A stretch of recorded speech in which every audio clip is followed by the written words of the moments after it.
Oh, good evening. I'm on Park Avenue. Look at the lovely city. I'm on Park Avenue at 66 at the Park Avenue Armory, which I guess back in the day was like a place for arms, military marching around and shit. Now it's a cavernous space that can be used for a lot of different purposes, a lot of performance purposes, art installation stuff. I'm here to see a dance piece that is opening tonight called Illinoise. I think it's pronounced Illinoise because it's Illinois with an E on the end. I think. A good friend of mine, Paula, is coordinating their costumes, and my dear Robbie Fairchild, who I dressed at American in Paris, is one of the principal dancers. It's a Justin Peck piece that has got a lot of buzz. And so I very unexpectedly was invited by Paula, hey, you want to come to opening? So I was like, I can take off the night to come to your opening. So I'm here to see some dance. How nice for me. I just took a cab over across my gorgeous Central Park. I love my city. Because I was like, you know what? I don't want to fight with subways and any of that business. Listen, I deserve a night off in a taxi ride.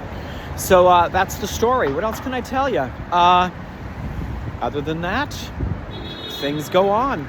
Oh, here's an interesting little turn of events. I know if you go back through my archives, you'll see me on opening nights of Broadway shows I worked on.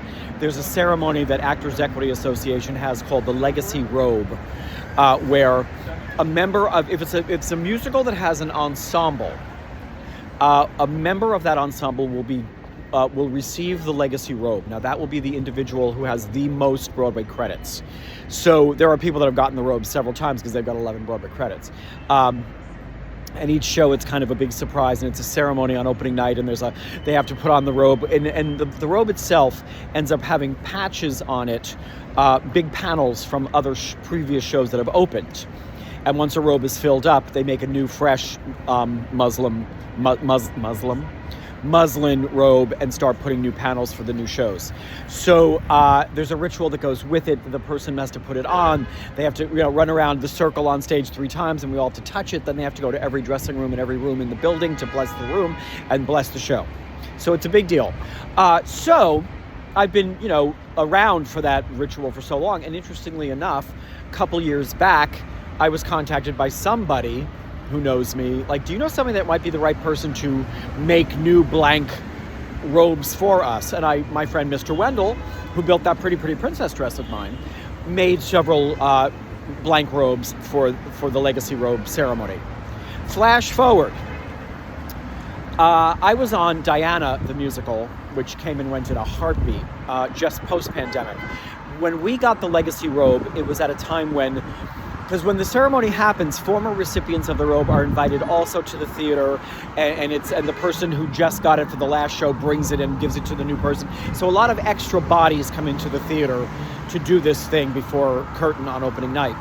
So post-pandemic, we could not do that. We were very much, it's just us on stage being very COVID safe.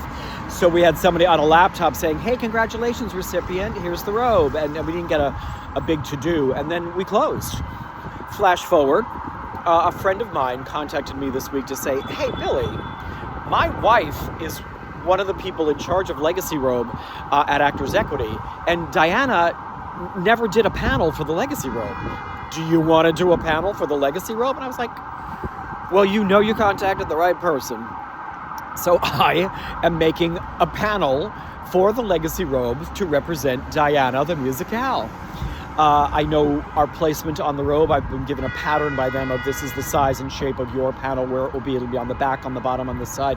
So then today I went through one of our stage managers at Diana. It was like, all right, do you have an email list of all the company, the actors, all the equity members, to say, hey, everybody, this is happening. Now, ideally with your panel, it would be great to have every Actors Equity member's signature on the panel. Well, there's no way we're getting everybody back together at one time, at one place to sign this thing. But I thought, well, I know there are signed posters from the show, and I know somebody in the company has one.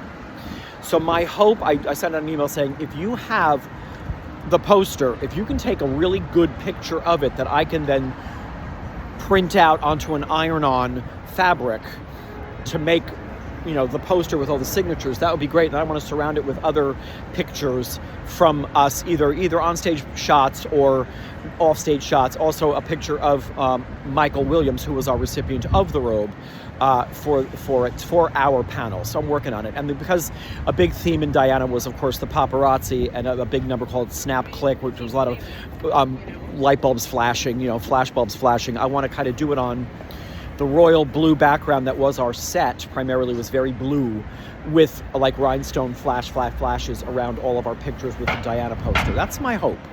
So that's gonna happen next too, and I'll keep Billy going.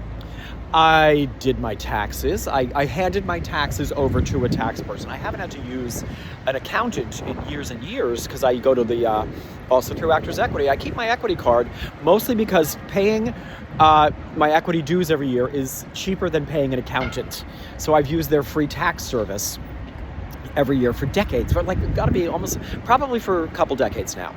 Well, this past year, because of being on Leopoldstadt and being on Back to the Future full-time, and that little bit of money from my YouTube channel, thanks for watching, and also the teaching I do through Broadway Classroom, I maxed out the maximum amount that you can make to use their free service. Lucky me, luxury problem. So a friend turned me on to an accountant, and I did a million different forms I haven't ever seen before, and crossed my fingers and sent it over and said, well, do what you can. So isn't that a compelling night in Billy's life? What an update. So I'm gonna go see Illinoise. I'll let you know how it is, or I won't. You know me, people are like, how was it? I don't like to give reviews on my channel. I mean, everyone has their opinion, and I certainly have my opinions, but when it comes to creative work, I don't like to be a critic and judge what could be, someone's creative work. I don't like when people do it to mine. I don't know. Make of that what you will. All right, good night.